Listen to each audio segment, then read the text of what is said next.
welcome back to this channel. In this video I'm going to be talking about Smallville.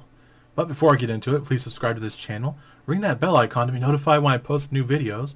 Also hit the thumbs up button if you like this video, and be sure to share with your friends. Anyway, I'm going to go ahead and get into it. So recently I've been watching a lot of news and videos about Superman and DC and all this stuff, but I want to take a look back to the days when superhero things had been kind of dwindling down. You had shows like Superman and Lois. Shows like Lois and Clark that had been around much longer than many of these other live-action superhero adaptations. It had been a while before Smallville came into the picture. And when Smallville came into the picture, I would say Smallville really launched the idea of live-action superheroes, on the small screen. Like, really made it popular again. Now, it had already been done with Lois and Clark, but in fact, Lois and Clark for me is my favorite Superman TV series. It's still one of my favorites. I have the entire box set, all of them, in my bedroom on a shelf, just sitting there. But yeah, you're never gonna see that. But when it comes to the entirety of superhero movies, shows, and all that, I would say what really made it popular again was Smallville. And a lot of things I've been noticing recently, with all the talk of Superman returning into the movies and the big screen, and the potentiality of canceling the Superman and Lois series, which I enjoyed elements of it, but one of the things I've said in previous videos is that although Tyler Hoechlin is a great actor when it comes to this role, I have a hard time visualizing him as Superman. The simple fact is he's a little bit short. He's on the small side. He is muscular, sure, but that rugged look that he has is too rugged for that farm boy classic look, which is more clean cut. Especially for Kansas, it's more of a clean cut look most people from Kansas have.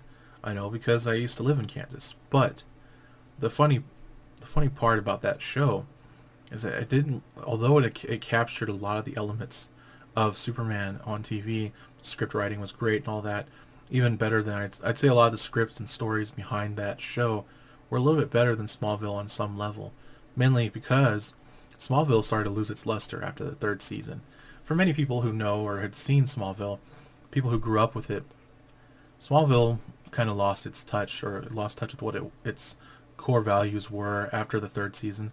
Its first season was more about building up Clark into the hero that he was meant to be, starting with small saves here and there into building up into bigger, life-threatening decisions that he had to either save someone or lose someone he loves and all that. The building of character of the building of his character, the understanding of loss, acceptance, and the responsibility of having unique abilities, having to hide them. His core values started to kind of wane as the seasons progressed, as well as the entire storyline. At first, it was all about stopping these metahumans who are meteor freaks. They're essentially, these characters all have unique abilities. For those who haven't watched the show, they have unique abilities that they gained after being infected by meteorites called kryptonite from Krypton. Many people who've seen it thought it was probably kind of funny.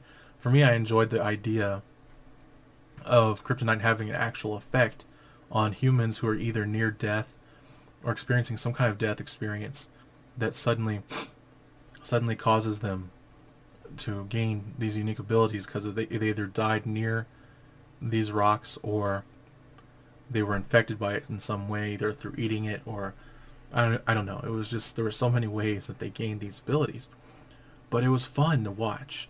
It had so much entertainment value. And then over time, they started introducing all these characters from the comic books, and it could have been okay. But like with Bart Allen, when they introduced him, I thought it was funny. If it had been Barry Allen, I probably would have enjoyed it better. Or even Wally West, because growing up, the Flash that I knew growing up was from the cartoons, the animated series of Justice League, and also the Superman the animated series as well. It was something that I grew up with. I understood that character. I wasn't a huge comic book nerd at the time. I was more into sports and things like that, and art. Those are the things I enjoyed. And then when I started to delve into this world of comic books, I learned about Bart and Barry and all these other versions of the Flash.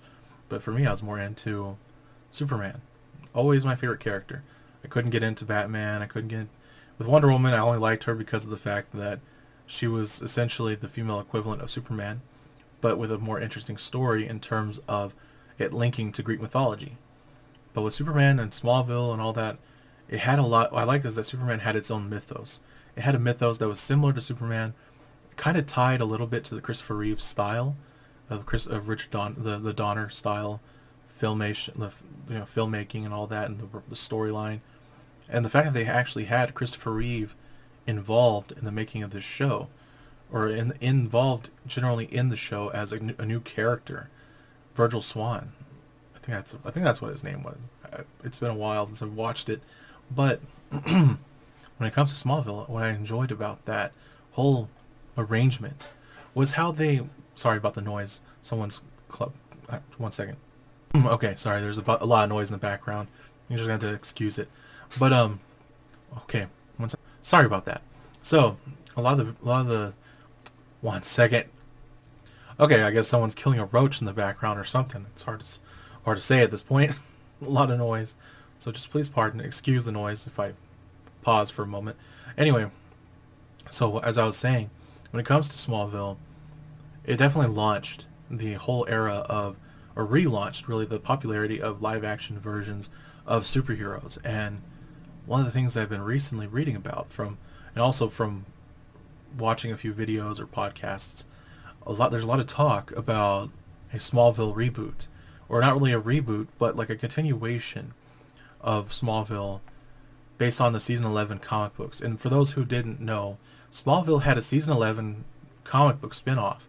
It happened a long time ago, but it was honestly one of the more entertaining storylines. I twitched, dang.